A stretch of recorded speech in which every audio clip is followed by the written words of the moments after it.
WHO memberikan indikasi kalau COVID selesai di dunia ini baru tercapai di tahun 2025. Walah, sebuah perjalanan yang panjang sekali ke depannya. Masih 4 tahun lagi. Masih lama ya. Sama lamanya dengan menunggu Newman giliran pegang kendali bernegara. Baik, kita bahas lebih dalam tentang pandemi ini. Dalam kacamata perang, sesungguhnya saat ini adalah masuk kategori perang dunia ketiga.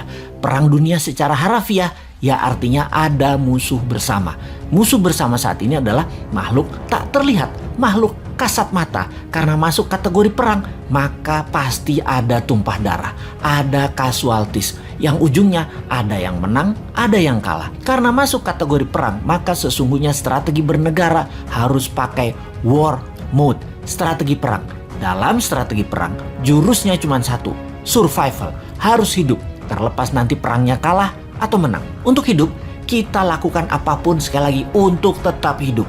Apalagi sebuah bangsa yang harus tetap hidup. Apalagi sebuah negara yang harus tetap hidup. Dan dalam mempertahankan kehidupan bangsa dan bernegara, yang unggul bukan hanya hidup, tetapi juga memenangkan peperangan. Untuk menang perang, kita harus bertempur hebat, punya mental baja, kompak, dan punya strategi jitu. Menurut pakarnya, siapa lagi yang saya ambil referensinya kalau bukan Ibu Siti Fadilah yang saya kenal baik. Beliau banyak menginformasikan melalui YouTube channelnya juga. Kita sarikan bahwa virus punya sifat alami untuk survival, untuk tetap hidup. Biasanya punya 3 periode mutasi. Mencontoh Spanish flu di awal abad 20-an. Gelombang pertama, gelombang kedua, gelombang ketiga, virus bermutasi. Seperti bola dilepas dari tangan. Pantulan pertama lebih tinggi. Pantulan kedua lebih rendah dan pantulan ketiga terendah. Virus pertama kekuatannya terlemah, gelombang kedua mulai menguat dan ketiga terkuat. Itu adalah hukum alam, dilihat dengan kacamata, disederhanakan. Lalu kita lihat strategi bernegara. Ada yang pakai vaksin solusinya, ada yang pakai imunitas, ada yang keduanya dikombinasi. Amerika di zaman Trump pakai cara yang terlihat kasar, yaitu membiarkan rakyatnya terpapar dengan cepat dengan niat agar herd immunity tercapai alami, juga dengan cepat karena yakin imunitas rakyat Amerika baik dan sistem kesehatan Amerika terbaik di dunia. Casualties atau korban perang di bawah 1,5% ternyata. Saat ini terdapat data bahwa 49% rakyat Amerika sudah terpapar dan punya imun sistem sendiri, dan suntik vaksin sudah mencapai 20% populasi, alias herd immunity sudah tercapai di Amerika saat ini. Vaksin tetap dilanjutkan. Prinsip kebijakan Gedung Putih ala Trump melawan Fauci dan WHO, namun membuahkan hasil positif sekarang. Penasehat Biological Warfare Gedung Putih menyarankan Trump waktu itu, strain gelombang pertama itu terlemah. Secepatnya saja disebar dan paparkan dengan tanpa mengikuti protokol WHO dan Fauci yang sepertinya mau menghambat agar Amerika rakyatnya maskeran dan strain gelombang pertama kenanya sedikit sehingga vaksin laku terjual setelahnya. Bahaya kalau gelombang pertama dibatasi atau ditahan. Keserang gelombang kedua, pertahanan imunitas masyarakatnya kurang.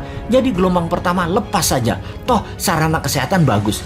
Itulah analisa dan strategi Gedung Putih di masa Trump yang terbukti tidak ada gelombang kedua di Amerika yang telak. Pada saat ini karena herd immunity tercapai, Amerika menang perang melawan COVID.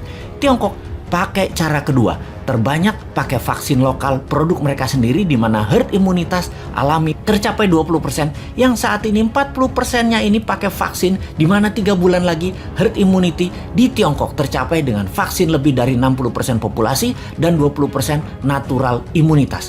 Tiongkok menang juga perang melawan COVID. Gelombang kedua ketika terlambat vaksin dipakai maka akan berat karena mutasi virus sudah lebih kuat.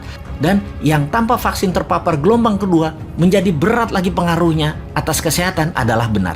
Strategi yang harus cepat-cepat dilakukan adalah vaksin disuntikan ke masyarakat. Di Indonesia, ketika gelombang pertama ternyata hanya memapar 10%-an populasi dan vaksin saat ini baru mencapai 20%-an populasi. Saat ini gelombang kedua terjadi di Indonesia. Sementara yang berimbas atau vaksin atau yang punya herd imunitas baru mencapai 30%-an populasi. Dan hanya mereka inilah yang mungkin kuat terhadap virus gelombang kedua saat ini. Dan mudah-mudahan sekali lagi tidak ada gelombang ketiga mutasi COVID yaitu COVID yang terakhir mutasinya yang terkuat. Kita harus segera mencapai herd imunitas saat ini, segera. Inilah hal yang kasihan pada pemerintah saat ini. Kita tidak menyalahkan hal ini sudah terjadi, tetapi kita harus melihat ke depan. Sistem kesehatan kita belum sebaik negara maju. Imunitas vitamin, makanan masyarakat juga belum sebaik negara maju. Maka yang terbaik kita bantu pemerintah saat ini dengan PPKM-nya Jawa Bali, kita taat 100%. Diam di rumah selama 3 minggu, gunakan minimum movement selama 3 minggu, makan sehat, hidup sehat, baca buku, dan olahraga. Ini semua karena sudah kadung, dan kadung juga pemerintah beli vaksin banyak banget, sampai 400 juta katanya, untuk memvaksin seluruh rakyat Indonesia. Vaksin ini ada batas waktu, ada expiration date, jadi harus cepat-cepat. Pandemi, kalau penanganannya benar, sarana kesehatan baik, dan imunitas vitamin yang didahulukan, menurut Ibu Siti Fadila, dengan 50 juta vaksin cukup kok. Kecuali pesan banyak ini karena sekaligus jadi proyek pejabatnya. Ya walahu alam.